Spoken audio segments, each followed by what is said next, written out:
अल्हम्दुलिल्लाह वकफ़ा वस्सलातु वस्सलामु अला सय्यिदिल अंबिया अम्मा बाद। बीवियों के हुकूक़ का तज़किरा हो रहा था। वो ज़िम्मेदारियाँ जो ख़ास तौर पे ख़ामदों ने निभानी हैं, उनमें हक़ महर का और नानो नफ़का और बीवी की ज़रूरियात को पूरा करने का तज़किरा जो है वो पिछली वीडियो में हुआ।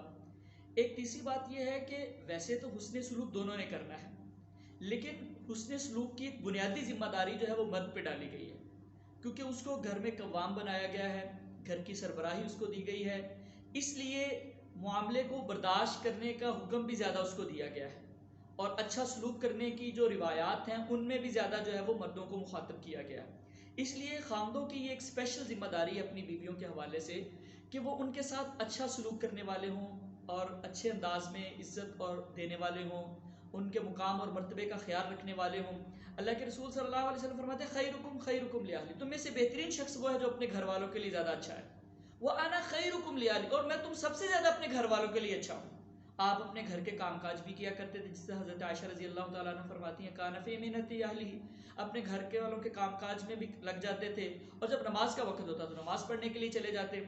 आपके अपनी बीवियों के साथ हुस्न सलूक का अंदाज़ा आप इस बात से लगाइए कि सफ़र के मौका पे 2 दफ़ा ऐसे हुआ कि पैगम्बर अलैहिस्सलाम सफ़र पे थे, तो आपने अपने सहाबा से कहा कि आप ज़रा आगे निकल जाइए, पीछे आप और हज़रत आयशा रज़ी अल्लाह तआला अन्हा रह गए। तो आपने उनको कहा कि क्या मेरे साथ दौड़ का मुकाबला करना चाहती हैं? फरमाती हैं एक दफ़ा तो मैं आगे निकल गई, मैं जीत गई दौड़ में, अगली दफ़ा अल्लाह के रसूल सल्लल्लाहु अलैहि वसल्लम जीत गए। तो आपने फरमाया कि आयशा अब तुम्हारा और मेरा मुकाबला बराबर हो गया है, पिछली दफ़ा का बदला चुका दिया मैंने। यानी इस तरह का एक अच्छा माहौल क्रिएट करना जो है ये पैगम्बर अलैहिस्सलाम की सुन्नत है। सुन्नत सिर्फ ये नहीं होती कि आप नमाज सुन्नत के मुताबिक पढ़ते हैं, लिबास सुन्नत के मुताबिक पहना हुआ है, घर का माहौल भी सुन्नत के मुताबिक बनाना जो है ये हमारी जिम्मेदारियों में शामिल है।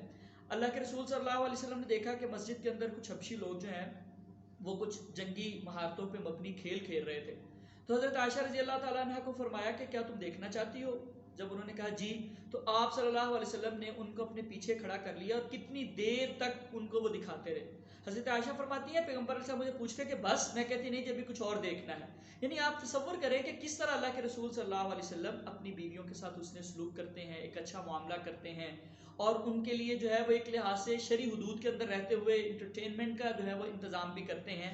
तो हमें लोगों की बातों में नहीं आना चाहिए कि फ़लाँ क्या कहेगा, वालिदैन क्या सोचेंगे, बहन भाई क्या ताने देंगे कि ये अब बीवी की बातें ही मानता है, ये जो है वो अब रंग-मुरीद हो गया है। इस तरह के तानों से बचने के लिए बाज़ दफ़ा हम बीवियों के जायज़ हुकूक जो है वो भी अदा नहीं करते। तो मर्द की ये स्पेशल ज़िम्मेदारी है कि वो चीज़ों को बर्दाश्त करे। अगर कोई लड़ाई झगड़ा होता है तो वो चूँकि कव्वाम है, सरबराह है, तो ज़्यादा ज़िम्मेदारी उसकी है कि वो मामले को दुरुस्त जो है वो करने की कोशिश करे। तो लेकिन इसमें जो मेन बात है खामद और बीवी के हुकूक के हवाले से, वो ये देखनी चाहिए कि इस मामले को मुकाबलाबाजी में नहीं आना चाहिए। ये रिश्ता ऐसा नहीं है कि एक दूसरे के साथ मुकाबला किया जाए।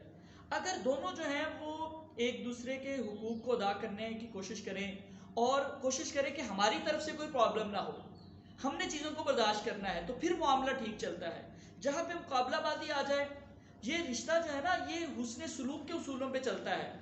ये कानूनी तरीके से नहीं चलता कि आप कानून और फतवे पूछना शुरू कर दें कि अच्छा अच्छा फलां कुरान में क्या क्या हमारी जिम्मेदारी है। जिम्मेदारियां तो ज़्यादा अदा करने की कोशिश करेंगे तो ये रिश्ता अच्छा चलेगा, अपने हुकूक कम लेने की कोशिश करेंगे तो ये रिश्ता ज़्यादा अच्छा चलेगा। तो ये रिश्ता जो है इसको हुस्न सलूक की बुनियाद पे हमने चलाना है, ना कि मुकाबले की बुनियाद पे, ना कि जो है वो कवानीन की बुनियाद पे या कानूनी पहलुओं से इसको चलाने की कोशिश करें।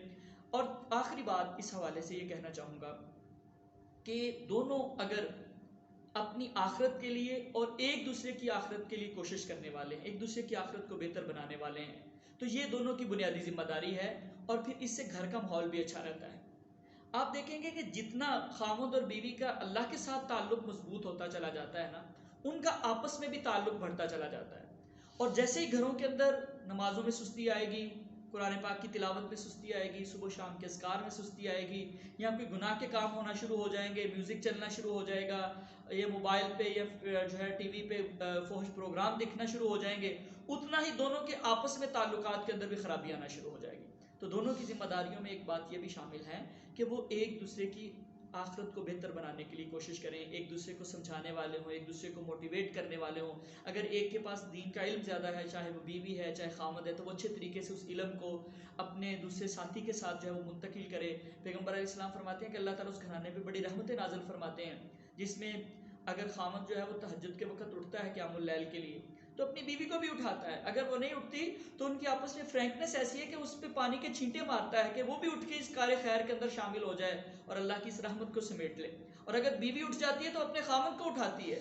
तो इस तरह दोनों जो है वो एक दूसरे के साथ अच्छा सलूक करने वाले हों, एक दूसरे की आखिरत के लिए कोशिश करने वाले हों, तो फिर इंशाअल्लाह घर का माहौल अच्छा चलेगा। अल्लाह ताला हम सबको अमल की तौफीक नसीब फरमाए। वमा अलैया इल्लल बलाग।